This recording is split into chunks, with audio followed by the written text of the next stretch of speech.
On parle football avec Jérôme Latta. Bonjour. Bonjour. Vous êtes rédacteur en chef des Cahiers du football. Votre livre s'appelle « Ce que le football est devenu » avec en sous-titre « 3 décennies de révolution libérale ».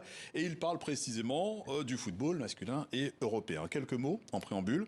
Qu'est-ce que le football était et qu'est-ce qu'il est devenu ? Alors, il a connu une série de bouleversements, on va dire, qui ont commencé il y a une trentaine d'années, si on veut fixer un peu une période, c'est-à-dire au début des années 90, et qui a correspondu avec une croissance phénoménale alimentée par la hausse très forte des droits de télévision, donc qui ont transformé une petite industrie de PME en industrie du divertissement mondialisée, avec des revenus 20 à 30 fois supérieurs à ce qu'ils étaient au départ de ces bouleversements. Et ce que j'ai voulu décrire et mettre en perspective, c'est une révolution libérale, on pourrait la qualifier d'élitiste ou d'inégalitaire, puisque à cette croissance a correspondu une répartition de plus en plus inégalitaire des revenus du football, qui sont allés de plus en plus vers le haut, c'est-à-dire vers une petite élite un peu auto-constituée de clubs qu'on peut qualifier de caste ou d'oligarchie. Petite élite qui est allée jusqu'à vouloir constituer une super ligue privée et fermée en avril 2021. Et même si ça a été un échec, c'est vrai que cette initiative était une forme d'aboutissement de ces évolutions et de l'accumulation de mécanismes inégalitaires. Vous parlez de cette super ligue, finalement, mais est-ce qu'on regarde, quand on regarde la Champions League, est-ce que ce n'est pas déjà un peu le cas avec un peu toujours les mêmes qui gagnent, à part cette année Manchester City, mais c'est toujours les mêmes qui gagnent. Tout à fait, mais c'est en cela que la Super League privée était finalement l'aboutissement parfaitement logique et même prévisible des évolutions de la Ligue des Champions, qui a été un des leviers inégalitaires les plus puissants, puisque au fil du temps, avec une formule de compétition qui avantageait les grands clubs, avec des matchs de poule qui limitent les risques et qui sécurisent les revenus, avec un système de répartition de cette très lucrative compétition qui faisait aller ces revenus vers les clubs les plus riches, on a eu une évolution justement élitiste et une sorte d'accaparement des ressources économiques et sportives qui a conduit à une sorte de monopole d'une poignée de clubs sur la Ligue des Champions. Donc la Super League, effectivement, était l'aboutissement logique, sauf que cette sécession n'est pas passée et que là, tout à coup, tout le monde, tous les acteurs, les pouvoirs publics, les supporters, les médias sportifs, etc., se sont révoltés contre cette sécession. Au-delà de la Champions League, il y a aussi la Première Ligue, c'est-à-dire le championnat anglais de première division. Pourquoi, selon vous, la mue aussi morale libérale du football se situe là ? Est-ce qu'il n'y a pas à dire aussi de ce côté? Tout à fait. 1992, c'est la naissance de la Première Ligue et de la Ligue des Champions sous cette appellation. Et c'est vrai que la Première Ligue a constitué une sorte de modèle pour le football contemporain.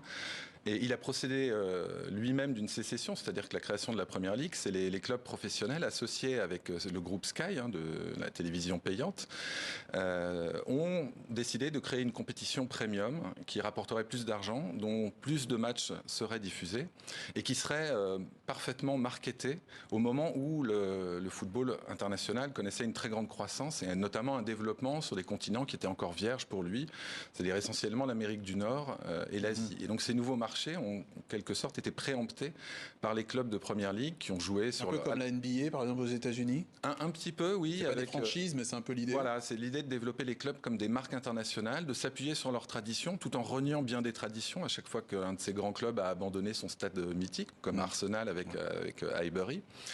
Et donc la Première Ligue a créé une sorte de modèle et s'est développée avant les autres sur ce modèle-là, ce qui lui a permis de s'enrichir beaucoup plus que les autres. Et aujourd'hui, on peut s'inquiéter effectivement de revenus de la Première Ligue qui sont quasiment le double de ceux du deuxième championnat le plus riche en Europe, c'est-à-dire la Liga espagnole. Oui, même le dernier de la Première Ligue touche plus que le champion d'Allemagne, par exemple.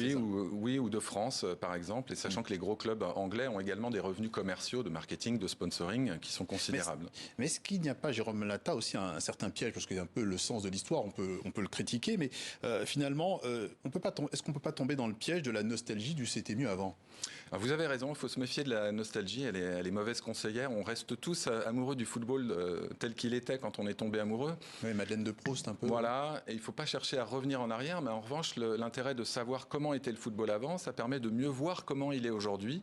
Ça permet aussi de se dire, c'était le slogan des Cahiers du football, un autre football est possible. Bon, on a échoué jouer. Hein. Enfin, il a été démenti, ce slogan.